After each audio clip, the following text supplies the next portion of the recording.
A Course in Miracles Audio Lessons, Lesson 193. All things are lessons God would have me learn. Paragraph 1.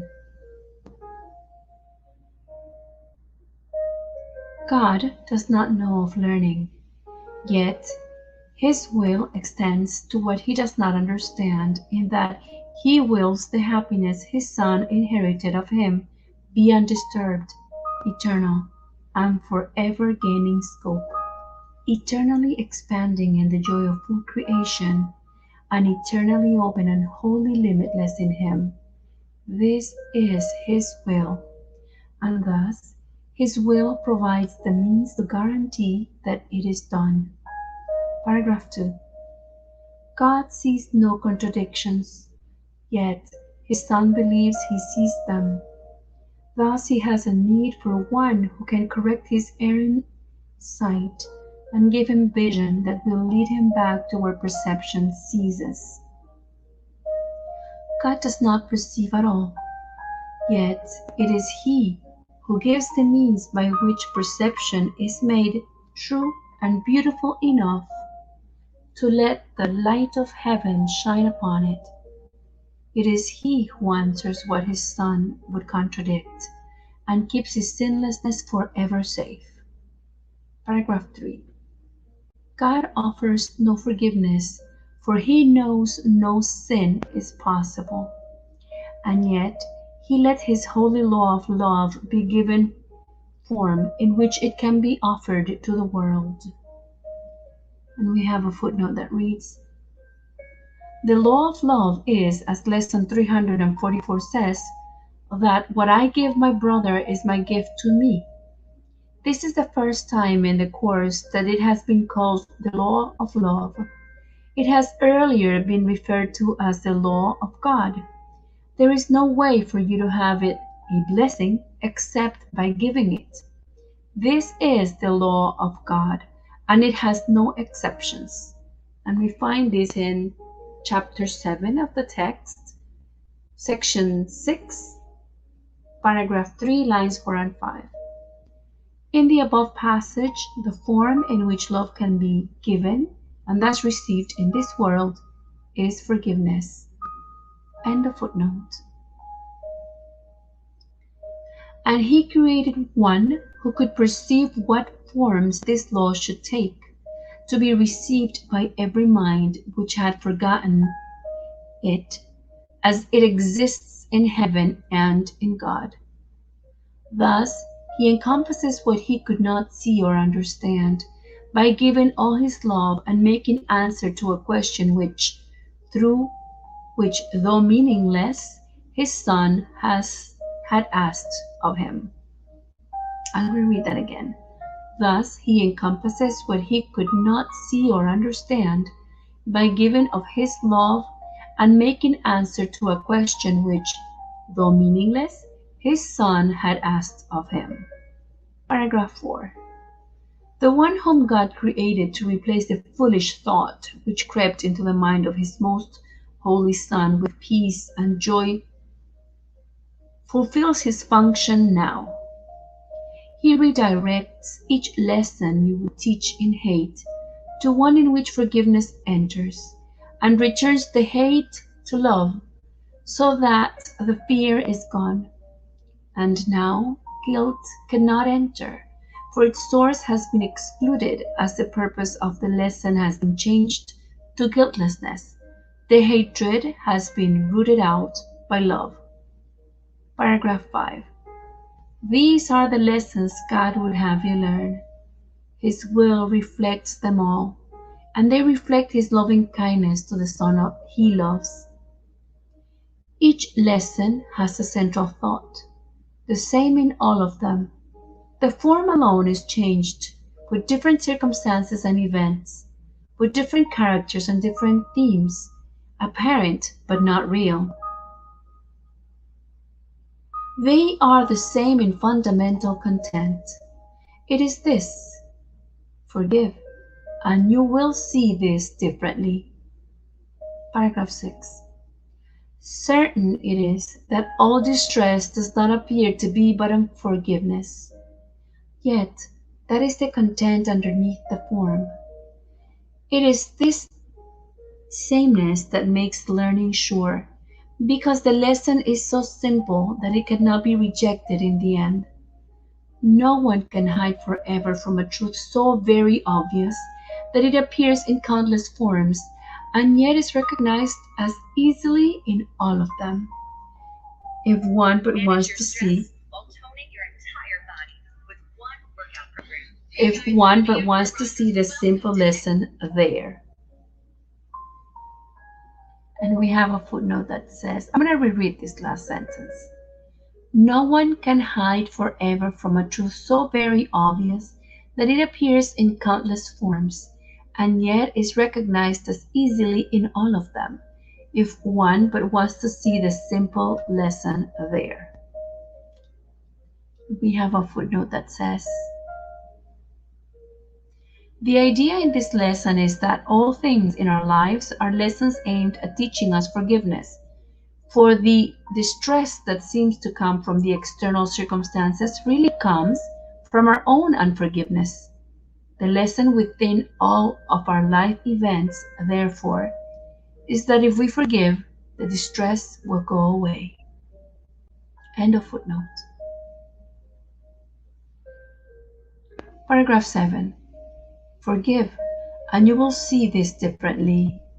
These are the words the Holy Spirit speaks in all your tribulations, all your pain, all suffering, regardless of its forms. These are the words with which temptation ends, and guilt, abandoned, is revered no more. These are the words which end the dream of sin and rid the mind of fear. These are the words by which salvation comes to all the world. Paragraph 8.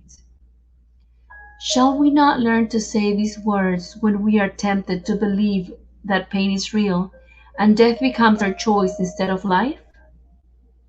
Shall we not learn to say these words when we have understood their power to release our minds from bondage? These are words which give you power over all events which seem to have been given power over you. You see them rightly when you hold these words in full awareness, and do not forget these words apply to everything you see or any brother looks upon amiss. Paragraph 9.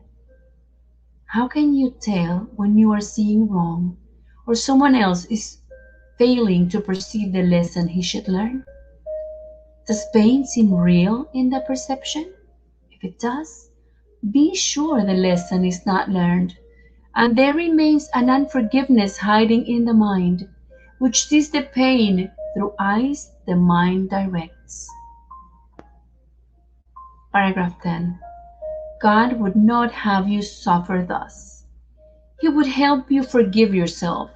His Son does not remember who he is, and God would have him not forget his love and all the gifts his love brings with it. Would you now renounce your own salvation?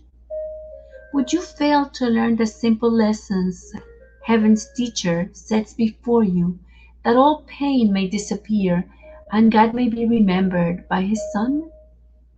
Paragraph 11. All things are lessons God would have you learn.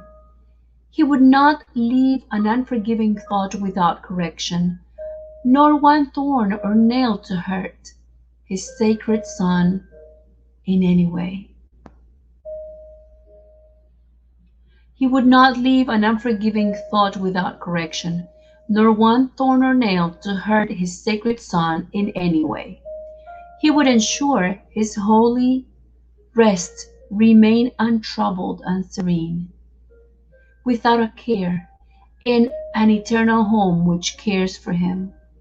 And he would have all tears be wiped away, with none remaining yet unshed, and none but waiting their appointed time to fall. For God has willed that laughter should replace each one, and that his Son be free again. We're going to go back to this footnote that reads, In Revelation 21:4, and God shall wipe away all tears from their eyes, and there shall be no more death, neither sorrow nor crying, neither shall there be any more pain, for the former things are passed away. In the above passage, the tears are wiped away through us learning the lesson of forgiveness in everything that happens to us. End of footnote.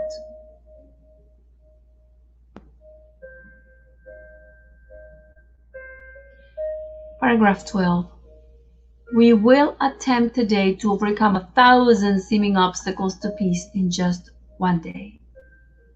We have a footnote that reads, with its talk of getting past 1,000 seeming obstacles to peace in just one day, this lesson sounds similar to the workbook lessons that are identified as giant strides, as we saw in footnote 75 in lesson 61 for a list of all the giant strides.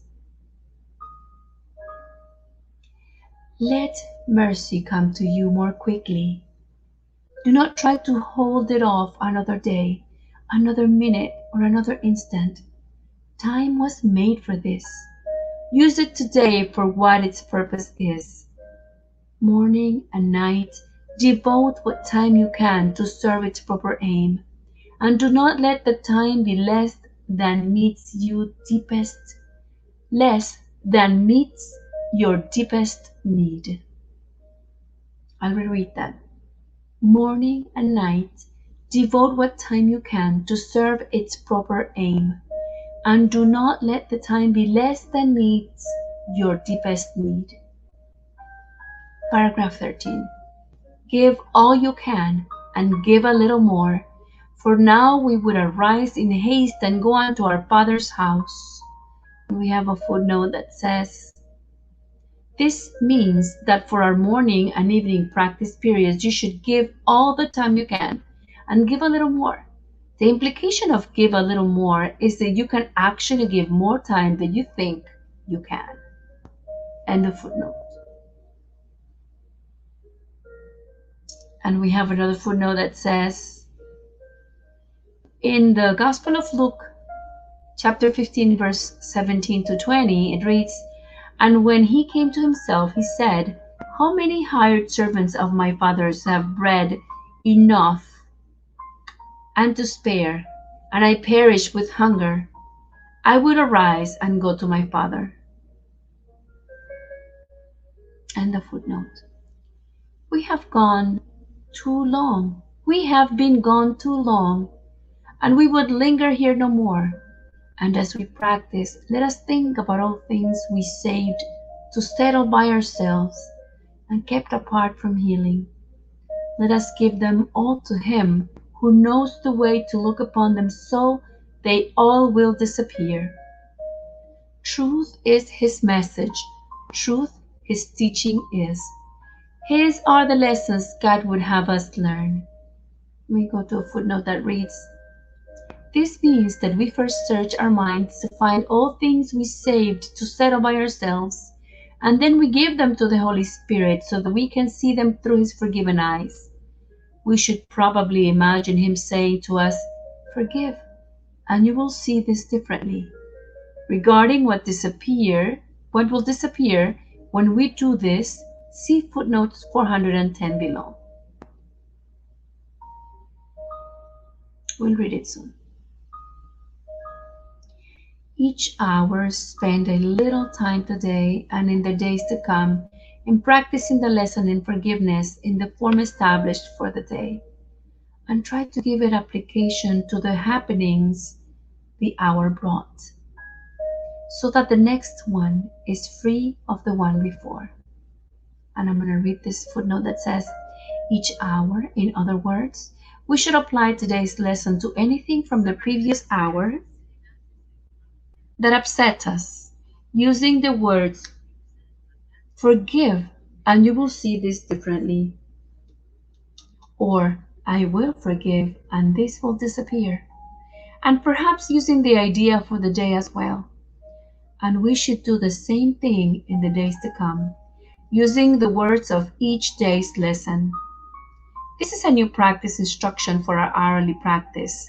The first since lesson 153, where we are asked to listen to his voice and learn what he would have us do the hour that is yet to come, while thanking him for all the gifts he gave us in the one gone by. And this was in paragraph 16, line 6, in lesson 153. And a footnote.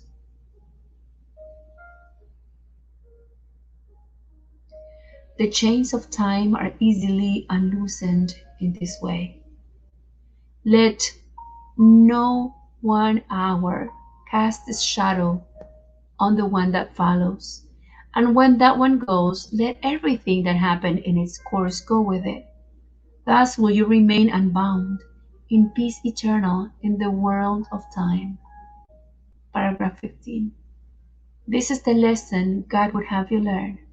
There is a way to look on everything that lets it be to you another step to Him and the salvation of the world.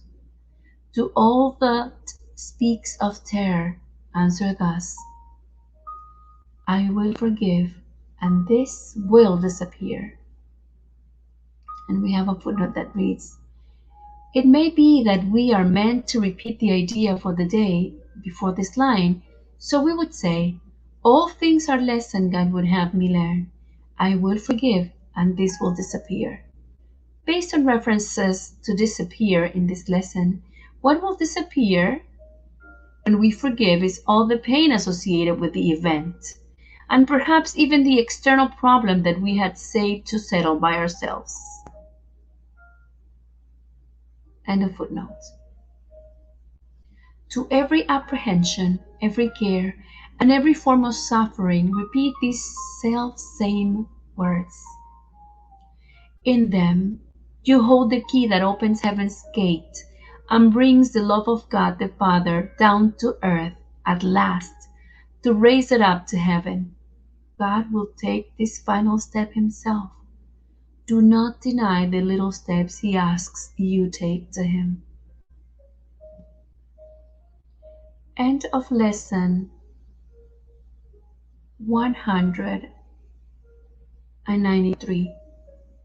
All things are lessons God would have me learn.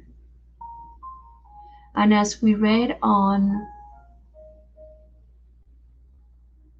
the footnote, the way we should practice is